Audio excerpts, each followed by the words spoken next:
All right, let's get right into it. If you're a musician, a songwriter, a producer, really any kind of creator, there are three little words that could be hiding in your next contract, just waiting to take everything you've worked for. Today, we're going to break down that hidden trap and show you exactly what to look out for. And there it is, work for hire. Seems harmless enough, doesn't it? It almost sounds professional. You do work, you get hired, simple. But in the legal world, this phrase is one of the most dangerous things a creator can ever sign. It completely changes the game on who actually owns your art.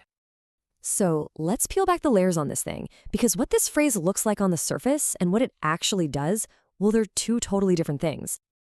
And that's the real trick, isn't it? The phrase is designed to sound like just another piece of business jargon, something you just nod and sign without a second thought. But the reality is absolutely extreme. We're not just talking about getting paid for a job. We're talking about signing away the very soul of your creation from the second it comes into existence. This all boils down to the most important question of all. Who is the legal author of your work? Now, you'd think the answer is obvious. It's you, right? But a work for hire clause flips that whole idea completely on its head. Let that sink in for a second. Under U.S. copyright law, if your work is classified as work for hire, the company that paid you isn't just the owner. They are considered the legal author. You, the person who actually made the thing, are legally erased from that position. It's wild. And here is the fundamental deception. You walk into the deal thinking, great, I'm a talented artist being commissioned for a project.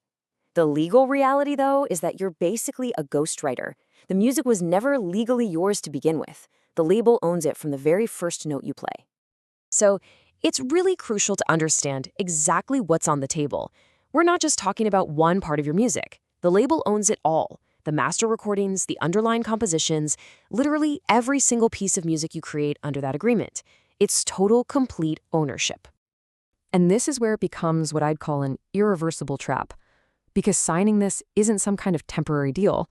The consequences are incredibly severe. And maybe more importantly, they're permanent. Just look at these consequences. They are devastating. The ownership transfer is forever. You can never, ever get your music back.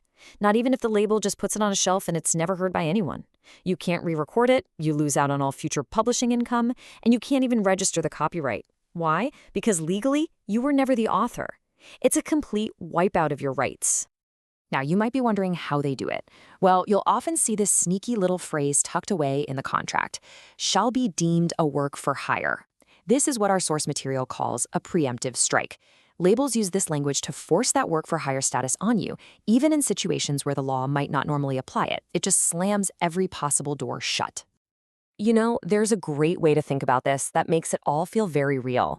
Imagine you pour your heart and soul into painting a masterpiece. But then the gallery owner who bought it literally signs their name on the frame and hangs it on the wall as their own. That's exactly what this clause does to your music.